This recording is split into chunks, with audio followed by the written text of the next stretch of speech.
Hello everyone, welcome to the Universal Group of Institutions. My name is Nilanjan Chatterjee and today we are going to discuss Ancient Indian Science and Technology, a detailed analysis. Now let's talk about linguistics and grammar, which is also known as Vyakarana. The first point is early foundations of ancient Indian grammatology.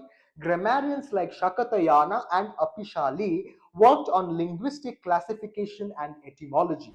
Also, we get to know about Panini's Ashtadhyayi, which was composed around 6th century BCE. Nearly 4,000 concise rules systematically covering phonetics, morphology, and syntax can be found from Panini's Ashtadhyayi. Now, the third point is Patanjali's Mahabhashya, that was composed around 2nd century BCE, which expanded upon Panini's grammar, discussing usage, semantics, and logic.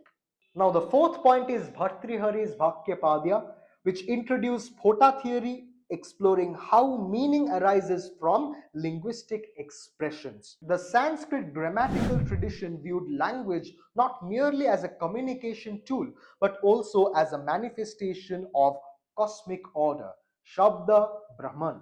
Now, let's talk about phonetics and prosody. The first point is Shiksha, also known as phonetics. Texts like Taittiriya Pratishakya analyzed articulation points, sound qualities, and accentuation for Vedic chanting, creating the earliest known phonological systems. This is also very important, as the second point suggests chandas, which is also known as prosody. Pingala's Chanda Sutra offered a binary model for poetic meters and introduced combinatorial mathematics, including structures like Pascal's triangle and the Fibonacci sequence. There are also philosophical dimensions behind phonetics and prosody. Language was linked to epistemology, that is also known as pramana, and metaphysics. Now, did you know that the ancient India experienced some great advancements in the field of agriculture and environmental knowledge? Yes. The first point is Vedic foundation. References to plowing, that is also known as Langala or Hala, irrigation, crop diversity, and seasonal cycles are clearly mentioned in the Vedic sources. The second point is agricultural texts like Krishi Parashara offered guidelines on soil selection, monsoon prediction, and pest management. Third point is irrigation systems. Wells, tanks, canals, and rainwater harvesting structures supported ancient Indian agriculture. The fourth point is forestry knowledge. The Ayurveda discussed planting, grafting, fertilizing, and protecting trees in ancient India.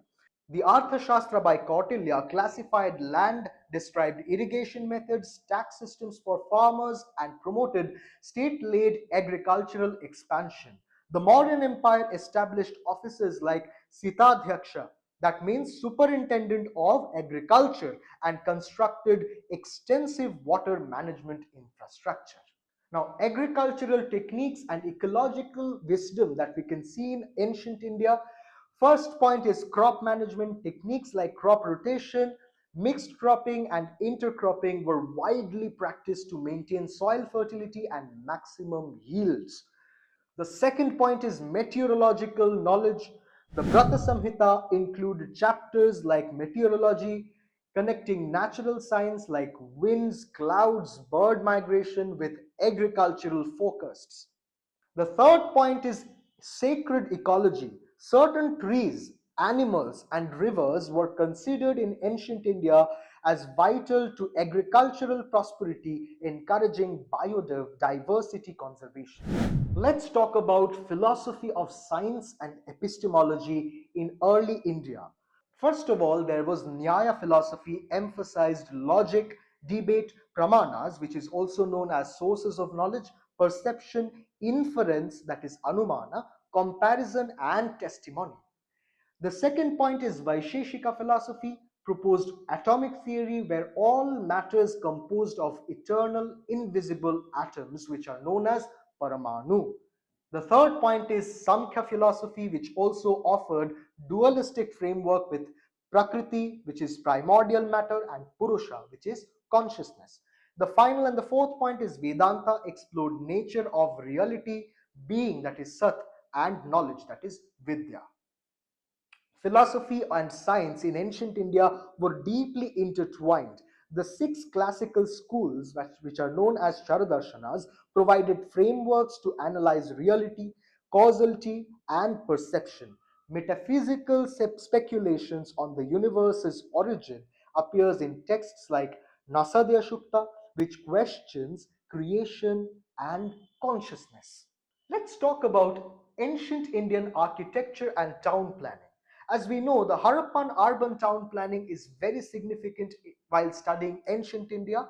Cities like Mohenjo-daro, Harappa, Dholavira, and Lothal reveal advanced urban design with grid-patterned streets, underground drainage systems, and standardized baked bricks. The second point is temple architecture. We know about the Gupta temple revolution, evolved from rock-cut caves to freestanding structures like Brihadeshwara temple, exemplifying monumental engineering and massive granite domes assembled without modern technology. The third point is sacred geometry. Temples were based on cosmic principles like mandalas, yantras, and vastu grids, blending science, spirituality, and symbolism with precise mathematical proportions. Now let's talk about architectural principles and texts in early India.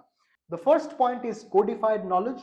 Texts like Shilpa Shastra, Vastu Shastra, Mayamatam, Manasara systematized architectural principles including proportions, symmetry, orientations, as well as alignment. Second point is standardized measurements. Builders used units like Angula, Hasta, Danda, and Yojana standardized by royal decrees to ensure consistency across structures. The third point is geometric foundations. The Sulba Sutras provided geometric rules for altar constructions, indirectly influencing temple floor plans as well as sacred architecture. And the final point is iconometry.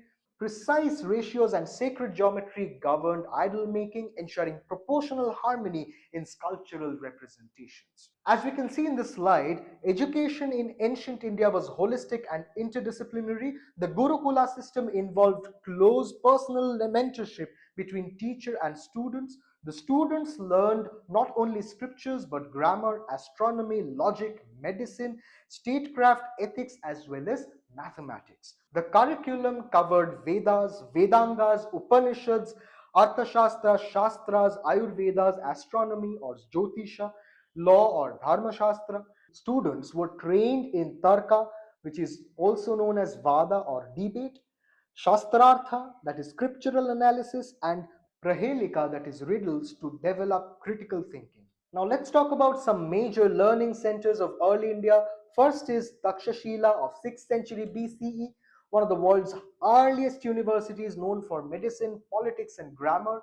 Students from across Asia came to study under renowned masters in various disciplines, specialized in medicine, statecraft, and military science, and attracted scholars like Chanakya and Charaka.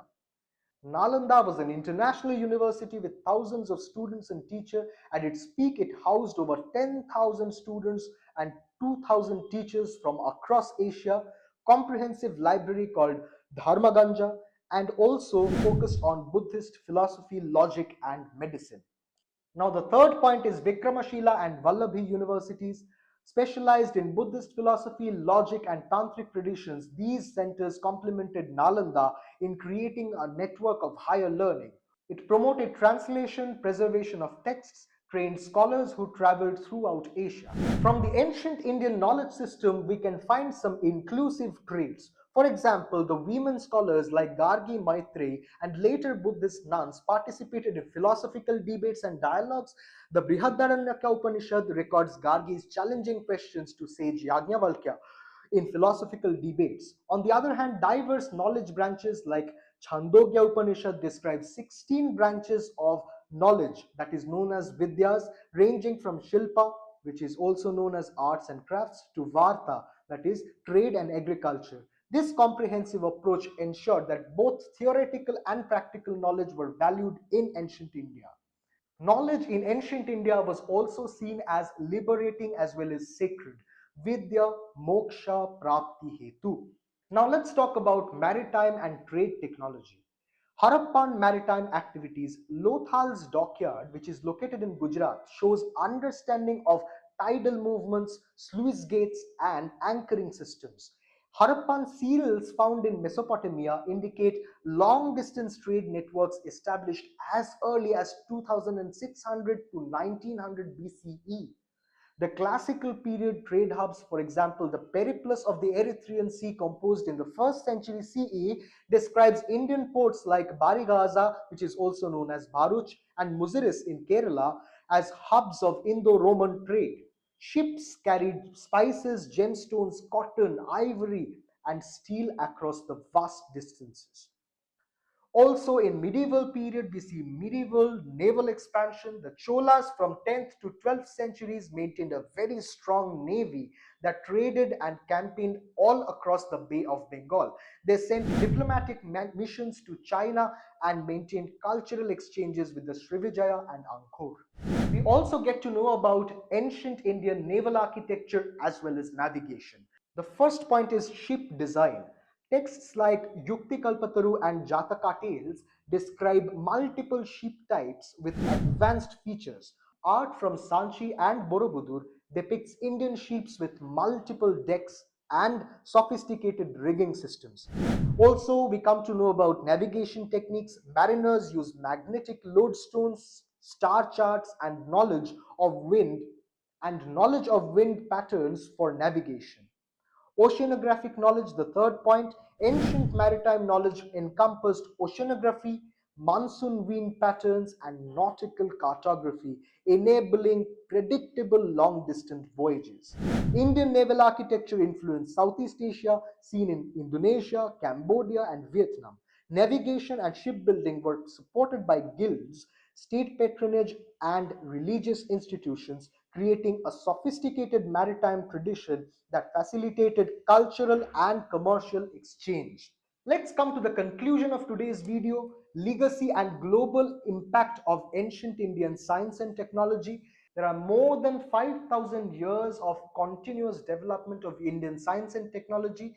Iron running without rust for more than 1600 years, surgical procedures which are followed for more than 300 years, and 4,000 grammatical rules. So that is it for today. In our next video, we'll come with some other interesting topics. Stay tuned and watch our channel. Thank you very much.